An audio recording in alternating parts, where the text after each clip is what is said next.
Hello students, welcome to the fifth class of electromagnetism. कल हमने last lecture में topic पढ़ा था इलेक्ट्रोमैग्नेटिक इंडक्शन, EMI। क्या था वो कि अगर किसी कॉइल के पास आप मैग्नेट को लेके जाते हो या उससे दूर लेके जाते हो तो हमारे कॉइल में क्या प्रोड्यूस हुआ था? करंट। किसने डिस्कवर किया था? ये फैराडे ने। तो उसके बेसिस पे हमने पढ़े थे फैराडे लॉज। उसके बाद उस फैराडे लॉ में हमने एक फॉर्मूला दिया था E is equal to minus D phi by D T. Phi माने फ्लक्स, E इज EMF। कितनी EMF इंड्यूस होगी, कितनी वोल्टेज आएगी जिससे करंट आएगा। ठीक है ना, ये फॉर्मूला हमने कल पढ़ लिया था। और ये नेगेटिव साइन किसने बताया था हमें कि यहाँ पे एक नेगेटिव साइन आएगा? ये बताया था हमें लेंज ने। लेंज लॉ बना था इससे। यहां तक समझ आ गया था। अब उसके बाद है हमने पढ़ा था कि मैग्नेट के मोशन से मैग्नेटिक फील्ड चेंज हुआ। जब मैग्नेट पास आया मैग्नेटिक फील्ड बढ़ गया, फील्ड बढ़ा तो फ्लक्स बढ़ गई, फ्लक्स के चेंज होने से EMF इंड्यूस हुई। यहां तक तो हमने पढ़ लिया था कल। अब उसके आगे क्वेश्चन है कि क्या EMF इंड्यूस करवाने का मैग्नेटिक फील्ड से कोई और तरीका भी है? हाँ जी, और भी तरीके हैं। क्या तरीके हैं वो, क्या मेथड्स हैं? उसके लिए हमें पहले फ्लक्स का फॉर्मूला लिखना पड़ेगा। क्या था मैग्नेटिक फ्लक्स का formula? BA cos theta. B क्या था? Magnetic field intensity, A area, theta, theta क्या था? Angle between magnetic field vector and area vector. अब हमें करना है फील्ड को, फ्लक्स को change. To change phi, flux को चेंज करने के लिए आप क्या कर सकते हो? वी कैन चेंज फर्स्ट, क्या चेंज कर सकते हैं? बी। हम मैग्नेटिक फील्ड इंटेंसिटी को चेंज कर सकते हैं जैसा कि हमने किया बाय मूविंग मैग्नेट। मैग्नेट को मूव करके हमने बी को चेंज कर दिया था, राइट। जैसे मैग्नेट पास आ रहा था कॉइल के तो मैग्नेटिक फील्ड चेंज हो रहा था, बढ़ रहा था, तो उस वजह से या दूर लेके गए तो मैग्नेटिक फील्ड कम हो गया। उस तरीके से हमने किसको चेंज किया? बी के चेंज होने से हमारी फ्लक्स चेंज हुई, फ्लक्स के चेंज होने से EMF इंड्यूस हुई। सेकेंड मेथड, सेकेंड वे क्या है? हम ए को भी चेंज कर सकते हैं। We can change a, area, area को भी चेंज कर सकते हैं। किसके एरिया को? एरिया ऑफ लूप, लूप के एरिया को चेंज कर सकते हैं, तब भी EMF इंड्यूस होगा। अब वो एरिया को कैसे चेंज करेंगे हम? ऐसे समझिए, ये मैंने कुछ क्रॉस लगाया है।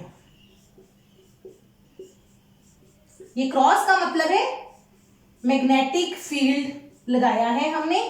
ये क्रॉस बताता है डायरेक्शन ऑफ मैग्नेटिक फील्ड, जो कि किस तरफ है? अंदर की तरफ। अगर ये आपने क्रॉस लगाया है तो मैग्नेटिक फील्ड किस तरफ है?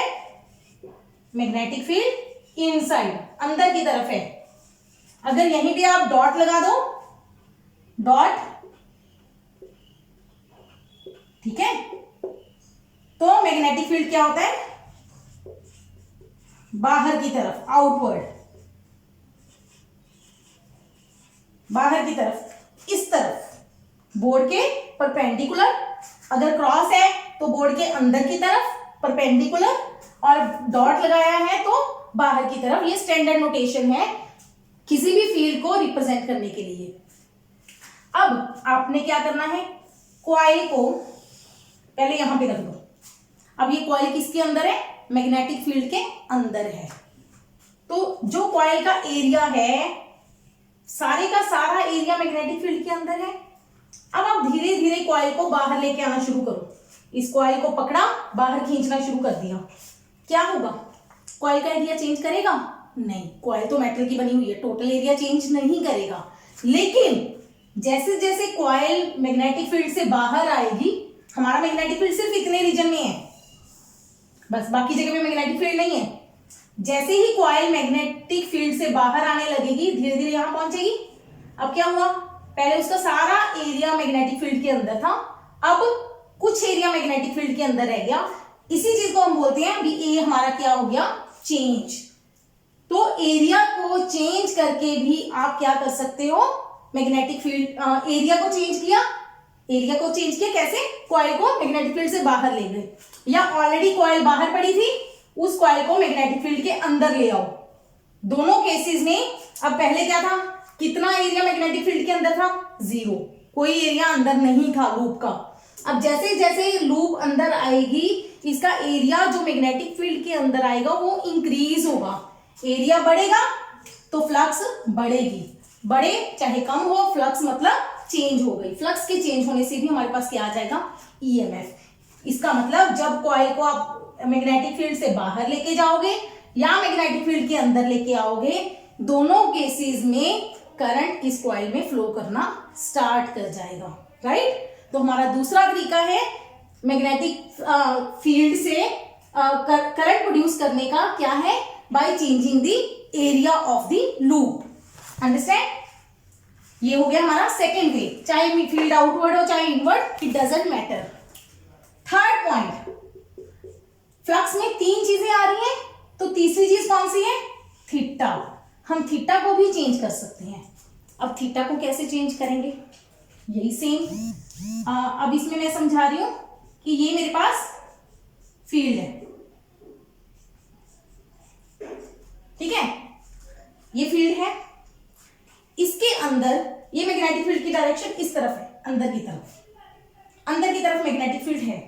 अब आपने क्या करना है, जो भी हमारी लूप है, सपोज ये मेरे पास लूप है, इस लूप का एरिया वेक्टर किस तरफ है, ऊपर की तरफ, ठीक है, एरिया वेक्टर एरिया के परपेंडिकुलर, और फील्ड किस तरफ है, इस तरफ।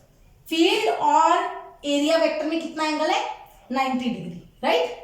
पहले तो ये हो गया। अब हम इस कॉइल को ऐसे घुमाएंगे, यहां से इमेजिन कीजिए, ऐसे घुमाया। अब एरिया वेक्टर किधर चला गया, पहले एरिया वेक्टर किस तरफ था, इस तरफ, फील्ड तो उसी तरफ है, एरिया वेक्टर किस तरफ है, इस तरफ।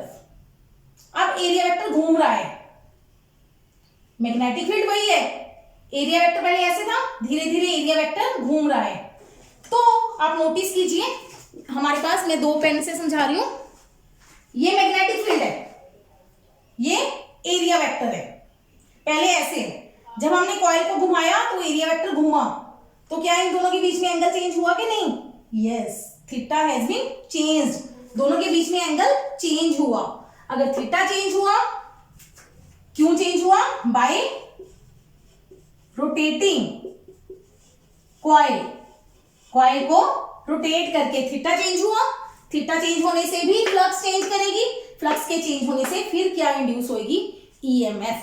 That is the third way to induce EMF. EMI का थर्ड मेथड है।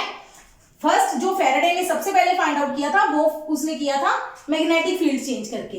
अब हमने 2 मेथड और ले लिए, भी चाहे आप एरिया को चेंज कर लो या थीटा को भी चेंज कर लो, तब भी हमारे पास क्या आएगा, करंट इंड्यूस होगा।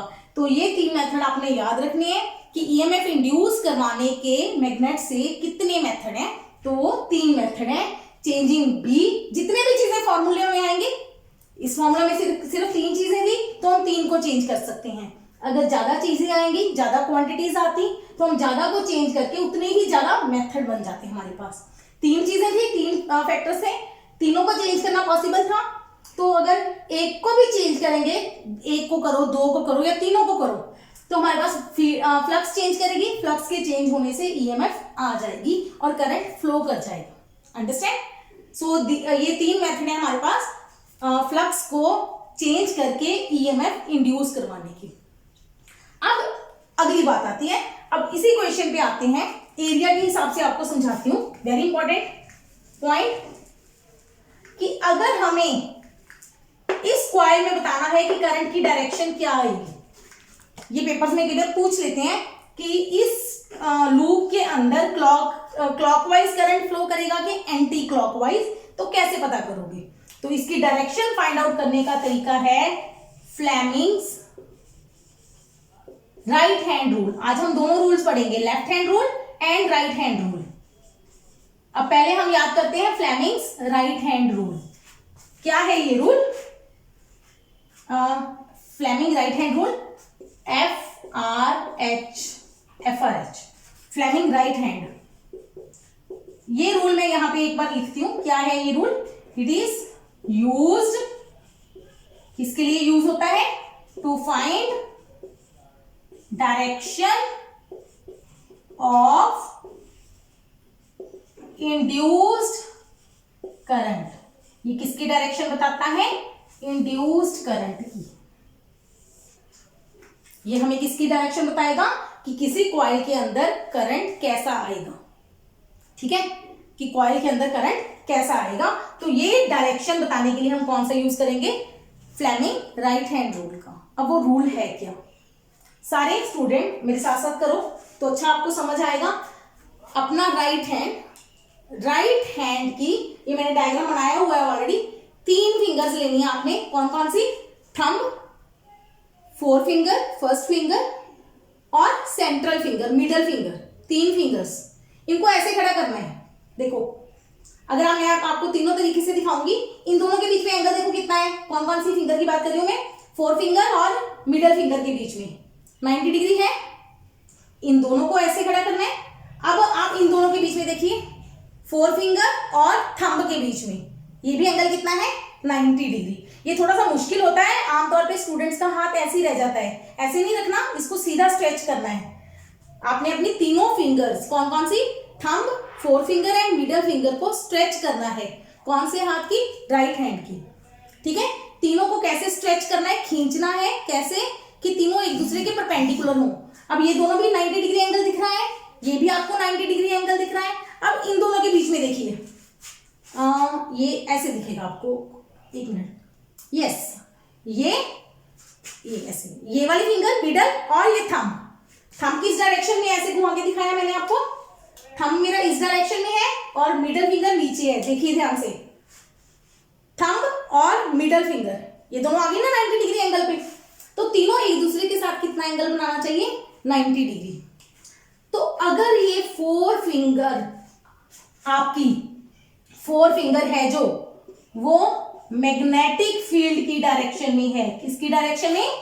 मैग्नेटिक फील्ड की डायरेक्शन में। मैग्नेटिक फील्ड जो थंब है आपका, वो फोर्स की डायरेक्शन में है।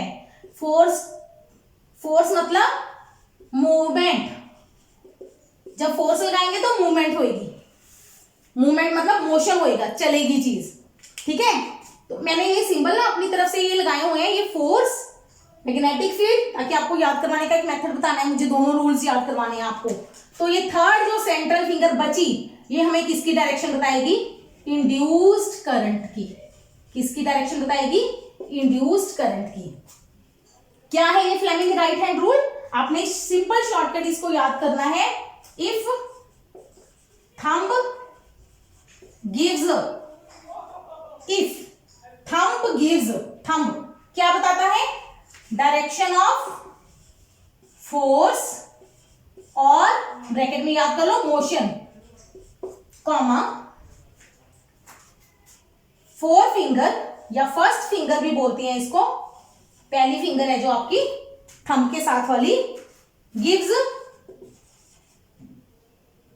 डायरेक्शन ऑफ, किसकी डायरेक्शन बताती है? Magnetic field. देन तब सेंट्रल फिंगर, सेंट्रल या इसको लिख लो मिडल फिंगर, एक ही लिख लो आप, middle finger tells direction of, किसकी डायरेक्शन बताती है?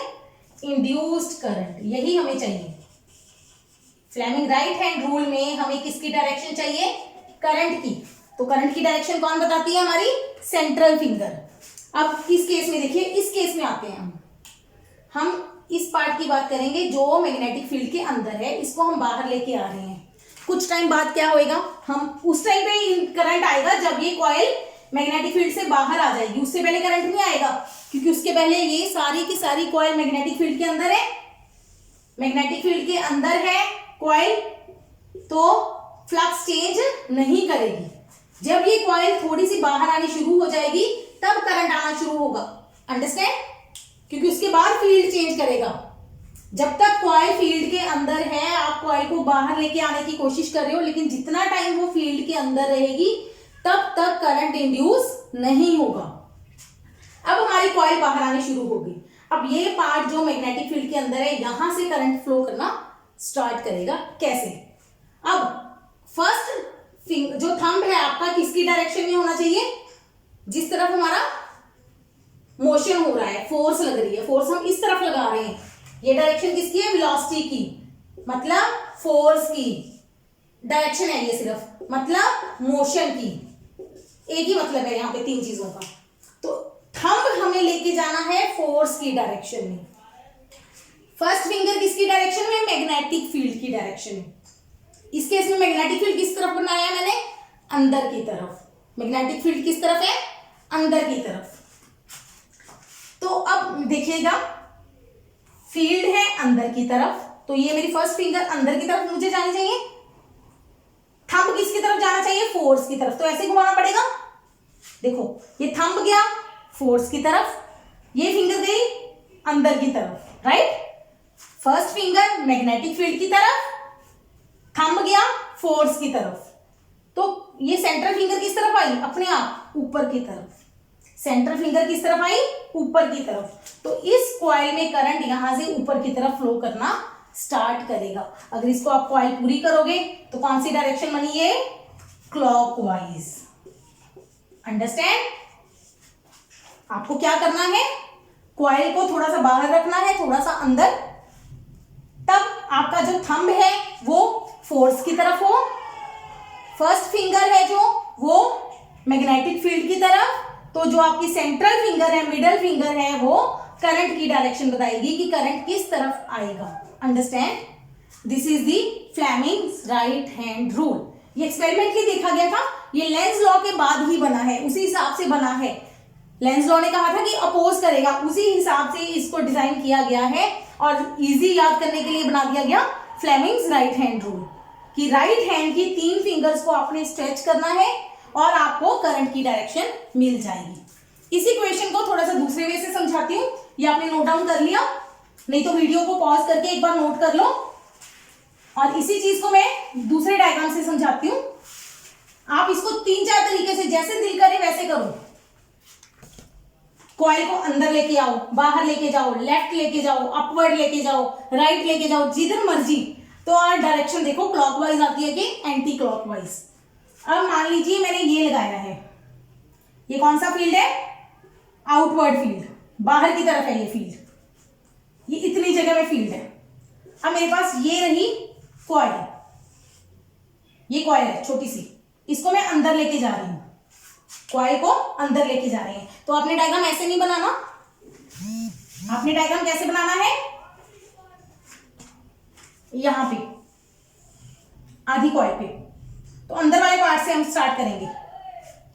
अब डायग्राम वही, आपकी कॉइल का मोशन, फोर्स किस तरफ है? इस तरफ। फोर्स किस तरफ है? इस तरफ।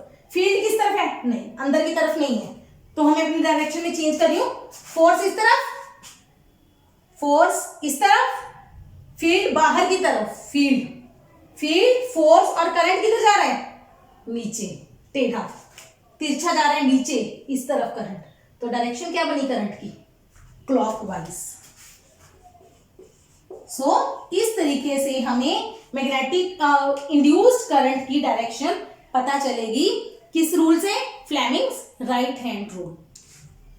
ये हो गया हमारा ईएमआई का टॉपिक कंप्लीट। इसके नेक्स्ट टॉपिक है लॉरेंट्ज फोर्स। आप भी कहोगे ये सारे साइंटिस्ट के नाम हैं जो हमें याद करने पड़ रहे हैं। लॉरेंट्ज फोर्स, लॉरेंट्ज ने क्या कहा? वैसे ये फॉर्मूला हम कर चुके हैं। ये क्या था? Uniform magnetic field. इस फील्ड के अंदर अगर हमने कोई चार्ज रखा तो मैंने बताया था उस चार्ज पे कोई भी फोर्स नहीं लगेगी जब तक कि चार्ज किस पे है? रेस्ट पे। अब मान लीजिए चार्ज ने मूव करना शुरू किया v वेलोसिटी से, तो v के दो कंपोनेंट बनेंगे। इधर कंपोनेंट बनेगा v cos थीटा, इधर कंपोनेंट बनेगा v sin थीटा। ये है वेलोसिटी के दो कंपोनेंट बन जाते हैं, रेक्टेंगुलर कंपोनेंट। तो जो लॉरेंट्ज फोर्स है वो क्या होती है? q v b sin theta. Force किस पे डिपेंड करती है? Amount of charge, amount of velocity, magnetic field और साइन थीटा पे। ये किस पे लगने वाली फोर्स है? Force on moving charge in external magnetic field, कि बाहर से अगर कोई मैग्नेटिक फील्ड लगाया हुआ है और उसके अंदर कोई चार्ज मूव कर रहा है तो उस पर कितनी फोर्स लगेगी? QVB sine theta. और इसकी वेक्टर फॉर्म में लिख सकते हैं, अगर आपने पढ़ा हो वेक्टर फॉर्म में, A.B वेक्टर्स में क्या होता है? AB cos थीटा, जो हमने फ्लक्स में यूज किया था। अगर हो A क्रॉस B, याद है कुछ? A cross B, cross product of two vectors, AB sine theta n cap. ये फर्स्ट ईयर का काम था, फर्स्ट सेमेस्टर में पढ़ा होगा आपने, डॉट प्रोडक्ट और क्रॉस प्रोडक्ट ऑफ वेक्टर्स पहले चैप्टर में। तो अब हमारे पास फोर्स का फॉर्मूला यहां पे हम लिख देते हैं QV क्रॉस B, ये आप याद कर लो, राइट? ये होगी हमारी force on moving charge in external magnetic field. इसी को कहते हैं, this is called Lorentz magnetic force. हम आर्टिकल कर रहे हैं लॉरेंट्ज फोर्स का, तो ये उसका पहला पार्ट है लॉरेंट्ज मैग्नेटिक फोर्स। अब force on charge in electric field, अब इसमें दो चीजें आ रही हैं, एक मैग्नेटिक फील्ड, एक इलेक्ट्रिक फील्ड। हमने इलेक्ट्रिक फील्ड का आपने फॉर्मूला पढ़ा होगा, E is equal to force by charge. Electric field intensity क्या थी? Force per unit charge. तो फोर्स क्या आई? Charge into electric field. बस इस यहां पे आपने सिर्फ फॉर्मूला लिखना है, F is equal to Q E vector. This is called, इसी का नया नाम रख दिया, वैसे ये सिंपल फोर्स है, इलेक्ट्रिक फोर्स है, इसको कह देंगे लॉरेंट्ज इलेक्ट्रिक फोर्स।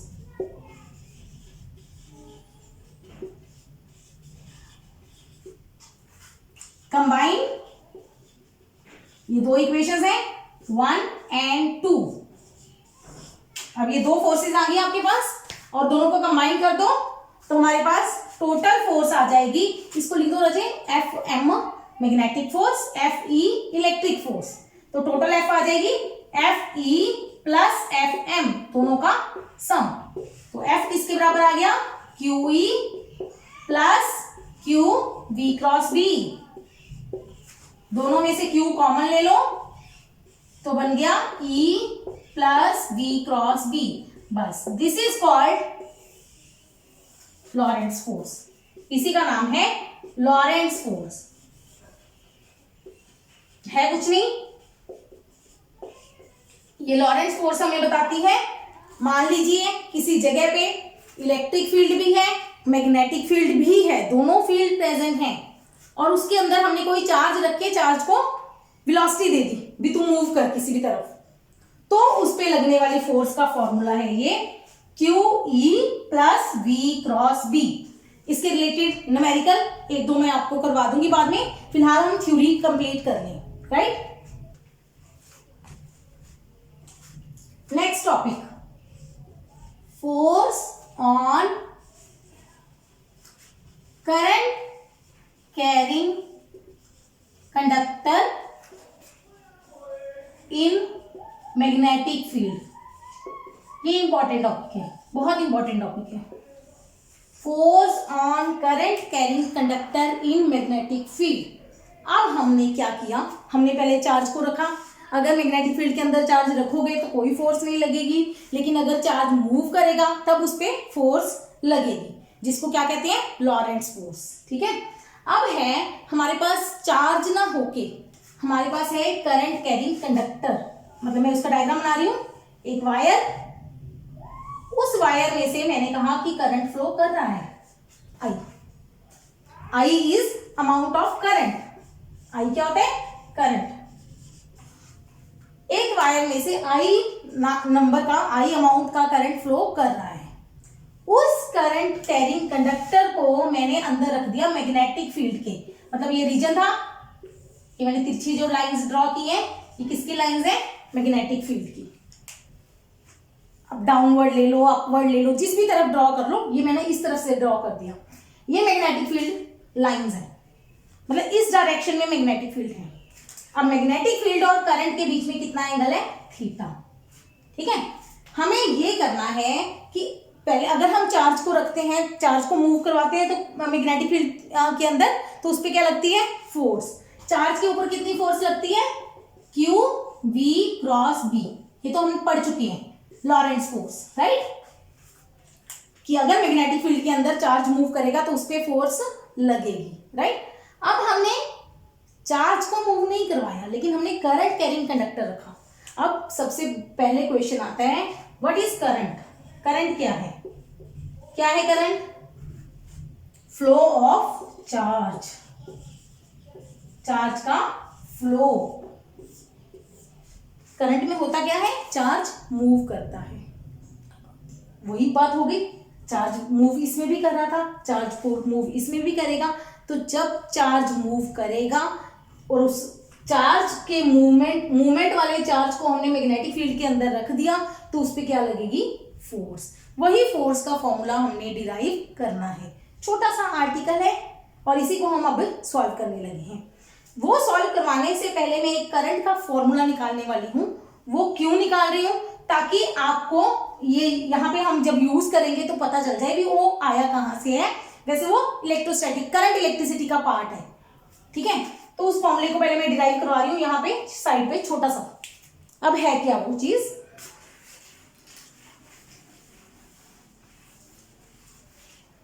उसके लिए मैं अभी मैग्नेटिक फील्ड को भूल जाइए, छोटी सी चीज से स्टार्ट करते हैं।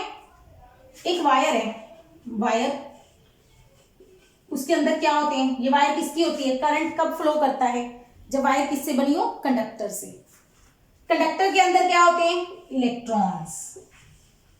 Wire consist of electrons. इसको सॉल्व करने की आपको जरूरत नहीं है, सिर्फ समझने के लिए है, ठीक है। इसको जब ये आर्टिकल आएगा मैग्नेटिक फील्ड के चैप्टर में, तब आपको ये सॉल्व करने की जरूरत नहीं है, आप सीधा लिखोगे कि this is the relation between these two. किन दो के बीच में हम अभी सॉल्व करने वाले हैं, करंट के बेस पे। अब वायर के बीच में क्या होते हैं, electrons. Let number density of electrons is equal to n। अब आप पूछोगे नंबर डेंसिटी क्या है, लेट नंबर डेंसिटी। अब नंबर डेंसिटी क्या होती है, number of electrons per unit volume, उसको क्या बोलते हैं, नंबर डेंसिटी। अगर आपको ये समझना, मतलब अगर आपको लगे कि ये ज्यादा इंपॉर्टेंट नहीं है, आप स्किप कर सकते हो इतने पार्ट को। तो ये स्मॉल n है, नंबर ऑफ इलेक्ट्रॉन्स जो कंडक्टर के अंदर हैं डिवाइडेड बाय वॉल्यूम। अब कंडक्टर के अंदर कितने इलेक्ट्रॉन्स हैं टोटल, मान लो कैपिटल N, स्मॉल n उसकी डेंसिटी, कैपिटल N क्या है, total number of electrons. Conductor का वॉल्यूम कैसे निकालेंगे, इस पार्ट का एरिया है A, इसकी लेंथ है L, तो वॉल्यूम हो जाएगा एरिया इंटू लेंथ। ये वॉल्यूम, एरिया इंटू लेंथ। अब पूछोगे ये कहां से आया, सिलेंडर का वॉल्यूम पड़ा है, pi r square H. Pi r square क्या होता है, एरिया, एच क्या होती है, हाइट, तो बन गया एरिया इंटू हाइट। हाइट या लेंथ, यहाँ पे हमारे पास लेंथ है कंडक्टर की, तो ये n का फॉर्मूला आ गया। तो कैपिटल N किसके बराबर आ गया, NaL, राइट। अब करंट क्या होता है, करंट का formula charge per unit time, charge upon time. Charge क्या होगा, number of electrons into electron divided by time, ठीक है। ये करंट का फॉर्मूला आ गया। नंबर ऑफ इलेक्ट्रॉन्स का वैल्यू पुट कर दो, NaLe/T। लेंथ अपॉन टाइम क्या हुआ, लेंथ अपॉन टाइम। लेंथ माने यहां से चला यहां तक इलेक्ट्रॉन आया, तो ये उसने क्या ट्रेवल किया, डिस्टेंस। तो L क्या हुआ यहाँ पे, distance travelled by electron from one end to other end. ये डिस्टेंस अपॉन टाइम क्या हुआ, डिस्प्लेसमेंट अपॉन टाइम क्या हुआ, वेलोसिटी। इस वेलोसिटी को लिखते हैं राजे vd, ड्रिफ्ट वेलोसिटी, इसका नाम है ड्रिफ्ट वेलोसिटी। तो हमें सिर्फ ये एंड फॉर्मूला है जो वही इस आर्टिकल में यूज करना है, बाकी जो प्रूफ करवाया है उसकी जरूरत हमें इस आर्टिकल के लिए नहीं है। आप सिंपली ये फॉर्मूला राइट डाउन कर सकते हो। कैसे, अब हम इस आर्टिकल को कैसे शुरू करेंगे। Let a conductor of length L, area A, carrying, मैं पूरा ही लिख रही हूं सारा कुछ जो आपको पेपर में लिखना है, कैरिंग करंट I, मतलब ये सारी चीजें मैंने एक ही लाइन में लिख दी कि एक कंडक्टर लिया जिसकी लेंथ L है, एरिया A है और वो I करंट कैरी कर रहा है, is placed in magnetic field B magnetic field पे रख दिया एट एंगल थीटा। बस इतना से लिख दो, बस बहुत है, सारा कुछ एक ही लाइन में लिख दिया हमने कि हमारे पास एक कंडक्टर है जिसकी लेंथ L है, एरिया A है, उसके अंदर I करंट है और उसको मैग्नेटिक फील्ड में बी थीटा एंगल पे हमने रख दिया, बस खत्म। तो क्या होगा, then if Vd is drift velocity of electrons, short form ES, Vd क्या है, ड्रिफ्ट वेलोसिटी, मैं कंप्लीट लिख देती हूं ताकि आपको कंफ्यूजन ना हो, drift velocity of electrons, Vd है हमारे पास इलेक्ट्रॉन्स की drift velocity, and n is number density of electrons, then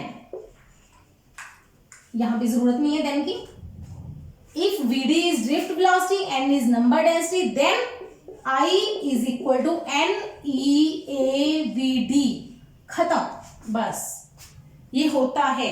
कैसे आया ये मैंने प्रूफ करके आपको दिखाया है, बट आपको जरूरत नहीं है, आप सीधा लिख दोगे, नो प्रॉब्लम। ये दोनों तरीके से है, अगर आप समझना चाहते हो फॉर्मूला क्यों आया वो मैंने करवा के दिखा दिया, पेपर में ना लिखोगे तो चल जाएगा। अब देखिए, force on a single charge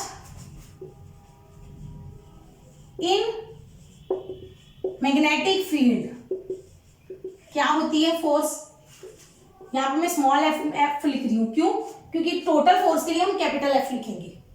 जैसे यहाँ पे टोटल इलेक्ट्रॉन्स के लिए कैपिटल एन था, डेंसिटी के लिए स्मॉल एन, वैसे ही एक सिंगल चार्ज के लिए force small F, total force के लिए हम कैपिटल एफ सिंबल यूज करेंगे। तो सिंगल चार्ज पे लगने वाली फोर्स क्या है, फॉर्मूला वही वाला फॉर्मूला जो ऊपर हमने लिखा था, Q V क्रॉस B, यहाँ पे मैं V की बजाय Vd लिख देती हूँ, ड्रिफ्ट वेलोसिटी, राइट। अब हमारे पास फोर्स क्या बराबर आएगी, चार्ज कौन है, इलेक्ट्रॉन, इलेक्ट्रॉन पे चार्ज कितना होता है, -e, इलेक्ट्रॉन पे नेगेटिव चार्ज होता है और उसकी वैल्यू कितनी होती है, E की वैल्यू कितनी होती है अगर आपको याद हो तो 1.6, ये नोट कर लो, 1.6 इंटू 10⁻⁻19 कूलम, ये उसके इलेक्ट्रॉनिक चार्ज के यूनिट्स हैं। तो ये फोर्स का फॉर्मूला आ गया -eVd क्रॉस B, ये हमारे पास सिंगल चार्ज पे लगने वाली फोर्स आ गई। Total force F is equal to capital N into small f, capital N क्या है, टोटल नंबर ऑफ इलेक्ट्रॉन्स। तो फोर्स किसके बराबर आ गई, कैपिटल N की वैल्यू पुट करो, small n into A into L, लिख देना n इंटू AN, वॉल्यूम हो गया, बस, इंटू स्मॉल f। तो f किसके बराबर आ गया, ये इकट्ठा चलेगा। अब स्मॉल f की वैल्यू पुट कर दो, NaLeVd क्रॉस B, लिखा गया सारा कुछ मिसिंग तो नहीं, मिसिंग है एक चीज, एफ के साइन में नेगेटिव भी था तो यहाँ पे एक नेगेटिव साइन भी आएगा, राइट। यहां तक हमने फोर्स का फॉर्मूला सॉल्व कर दिया। ये आप नोट डाउन कर चुके होंगे, नहीं किया तो वीडियो को पॉज करके कर लेना, ठीक है। अब मैं इसको इतनी जगह को साफ कर रही हूँ क्योंकि मुझे ये पॉइंट चाहिए यहाँ पे लिखने के लिए कुछ। अब क्या है, अब हम यहां तक पहुंच चुके हैं फोर्स के फॉर्मूला तक। ये डेरिवेशन ज्यादा टफ नहीं है, इजी है, समझ में आ जाएगी आपको। 2-3 बार प्रैक्टिस करोगे तो याद भी हो जाएगी सारी। अब हमने यहां पे किया था, इक्वेशन 1 लिख लेते हैं, इसको इक्वेशन 2 लिख लेते हैं। फ्रॉम 1 दोनों तरफ आप L से मल्टीप्लाई कर दो, NEALVD, ठीक है, ये तो हो गया। अब करंट होता है स्केलर, VD होती है वेक्टर। अगर हमें वेक्टर देखना है, अगर करंट पॉजिटिव एक्स की तरफ जा रहा है तो जो इसके अंदर इलेक्ट्रॉन होंगे वो किस तरफ जाएंगे, इस तरफ, ऑपोजिट जाएंगे। इलेक्ट्रॉन का मोशन करंट के मोशन के ऑपोजिट होता है, तो इसका मतलब IL अगर मैं वेक्टर फॉर्म में लिखना चाहूं तो यहां पे क्या लिखेंगे, -NEALVD। खत्म हो गया जी आर्टिकल, बस इतना ही है। अगर आपने ये स्टेप समझ आ गया तो खत्म। यानी कि इस सारी चीज को, कौन कौन सी चीजें हैं इसमें, 5 टर्म्स हैं, NEALVD, NEALVD। इन 5 चीजों को, नेगेटिव साइन भी है, आप क्या लिख सकते हो, सिंपली IL। इस चीज को पुट इन इक्वेशन नंबर 2, इस सारी चीज को 2 नंबर में पुट कर दो, बस खत्म आर्टिकल। F किसके बराबर आ गई, F किसके बराबर आ गई, ये सारी चीज आ जाए, इतनी चीज, इतनी बड़ी टर्म, इसको हमने क्या लिख दिया, IL क्रॉस B, खत्म article. That's all. Force is equal to IL cross B, force on current carrying conductor in magnetic field क्या है, IL क्रॉस B। इसको अगर सॉल्व करें तो क्या लिखेंगे, ILB साइन थीटा, ठीक है ना। अब मैंने इधर वेक्टर नहीं लगाया क्योंकि उधर भी वेक्टर नहीं है। अगर इधर वेक्टर है तो इधर क्रॉस प्रोडक्ट आनी चाहिए, अगर वेक्टर नहीं है तो आपने, मतलब अगर इधर वेक्टर नहीं लगाया तो इधर भी ऊपर वेक्टर नहीं लगाना। अगर मान लीजिए यहाँ पे वेक्टर लगाना है तो यहाँ पे आपको n कैप लगाना पड़ेगा, वो हम छोड़ देते हैं, सिंपल। ILB साइन थीटा, ये हो गई हमारी फोर्स की वैल्यू। रिपीट कर रही हूं आर्टिकल को। हमने एक कंडक्टर लिया जिसकी लेंथ L थी, एरिया A था, उसमें करंट I था, उसको मैग्नेटिक फील्ड में थीटा एंगल पे रख दिया। बस आपने ये डायग्राम बना देना है। VD ले ली ड्रिफ्ट वेलोसिटी, N ले ली नंबर डेंसिटी ऑफ इलेक्ट्रॉन्स, तो I का एक फॉर्मूला बन गया। आप ये स्टेप यहां पे भी कर सकते हो, multiply both sides by L, दोनों साइड L से मल्टीप्लाई कर दो, ये बन गया। फिर वेक्टर फॉर्म में लिख दो। नेगेटिव साइन क्यों लगाया, क्योंकि इलेक्ट्रॉन का मोशन इधर है, VD इधर है, I उधर है, ऑपोजिट डायरेक्शन है दोनों की, तो नेगेटिव साइन लगाया है। क्योंकि करंट वेक्टर नहीं है ना, तो मैंने करंट पे वेक्टर लगा के L पे वेक्टर लगाया है। लेंथ पे, लेंथ किस तरफ लेनी है आपने, जिस तरफ करंट है, ठीक है। अब फोर्स ऑन सिंगल चार्ज निकाल ली पहले, उसमें चार्ज की वैल्यू पुट कर दी, फिर टोटल फोर्स निकाल ली, कैपिटल N से मल्टीप्लाई कर दिया, फिर कैपिटल N की वैल्यू पुट कर दी, जो चीज आ गई उसमें वो ऊपर वाला फॉर्मूला पुट कर दिया, खत्म हो गया जी आंसर। फोर्स आ गई IL क्रॉस B, खत्म। ये हो गया हमारा फोर्स का, कि अगर किसी करंट कैरिंग कंडक्टर को हम मैग्नेटिक फील्ड के अंदर रख देंगे तो उस पे लगने वाली फोर्स क्या होगी, IL क्रॉस B। ये अलग से आपके Punjab state board of technical education के सिलेबस में अलग से मेंशन है ये चीज, तो हमने इसको डिटेल में करना है। और इसके साथ ही अब फोर्स है तो उसकी डायरेक्शन भी होगी, ठीक है। ये फोर्स का मैग्नीट्यूड था, अब इसकी डायरेक्शन भी पता करेंगे। डायरेक्शन तो इस तरीके से आ ही जाएगी, लेकिन इसके लिए रूल बना दिया, Fleming's left hand rule, left hand rule.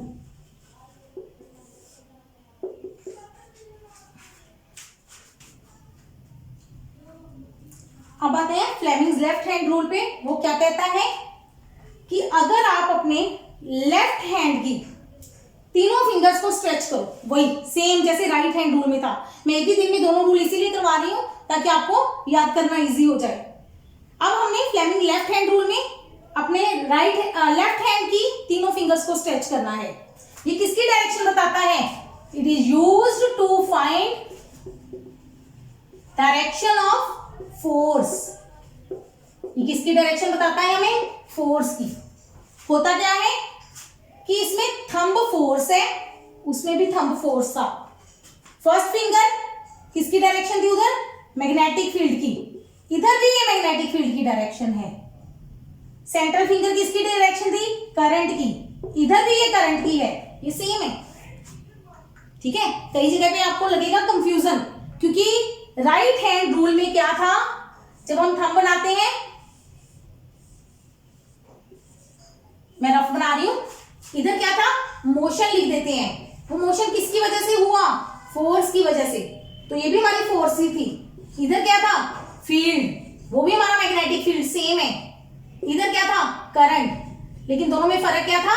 यहां पे करंट इंड्यूस हो रहा था, हमें करंट ढूंढना था। इधर हमें क्या ढूंढनी है? फोर्स। लेफ्ट रूल में फोर्स की डायरेक्शन पता चलती है, राइट रूल में करंट की डायरेक्शन पता चलती है। यही दोनों रूल्स में डिफरेंस है और कोई भी डिफरेंस नहीं है। बस यही चीज आपने लिखनी है। ये आप डायग्राम बना लेना। अगर आप इतना ही याद कर लो तो सफिशिएंट है कि थंब गिव्स इफ, इसमें क्या कैसे शुरू करेंगे? If first finger gives magnetic field, direction of magnetic field, direction of magnetic field, comma central finger gives direction of current, then तब thumb gives direction of force. तब thumb हमें किसकी direction बताएगा? फोर्स की, राइट। अब इसको याद करने के लिए ना ये तीनों चीजें मिक्स हो जाती हैं। बिल्कुल इजी सा मेथड बता रही हूं। लेफ्ट हैंड में लेफ्ट रूल, फर्स्ट फिंगर ये है हमारा थंब, ये है फर्स्ट फिंगर, ये है middle finger MF। Right rule में क्या होगा? ये है हमारा thumb, first finger, middle finger, दोनों सेम है। थंब की तरफ फोर्स, मैग्नेटिक फील्ड, करंट, इधर भी force, magnetic field, induced current. बस ये फर्क है। इसमें हमें फोर्स मिलती है आंसर, इसमें करंट मिलता है। ये दोनों का मेजर डिफरेंस है राइट और लेफ्ट रूल का। अब आपको इसको याद कैसे रखना है? FMC, father mother children. FMC, father mother children. F for force, M for magnetic field, C for current. दोनों में सेम है, कोई मुश्किल नहीं। Force, magnetic field, current. देखो जी, सही। फादर मदर चिल्ड्रन, सबसे ऊपर फादर, सबसे बड़े घर में, फिर मदर, फिर बच्चे। Father mother children. थंब सबसे ऊपर, फादर, फिर मदर, फिर children. That's all to learn Fleming's left hand rule, Fleming's right hand rule. दोनों में कंफ्यूज नहीं होना। लेफ्ट हैंड रूल किसके लिए है? फोर्स की डायरेक्शन पता करने के लिए। राइट हैंड रूल किसके लिए है? करंट की डायरेक्शन पता करने के लिए। इसी के साथ मैं आज का टॉपिक खत्म कर रही हूँ। इसमें हमने दो चीजें पढ़ी हैं, एक तो लॉरेंट्ज फोर्स क्या होती है, फिर करंट कैरिंग कंडक्टर के ऊपर कितनी फोर्स लगती है, तो फोर्स का फॉर्मूला और फोर्स की डायरेक्शन फाइंड आउट करने का rule. That's all for today. Thank you.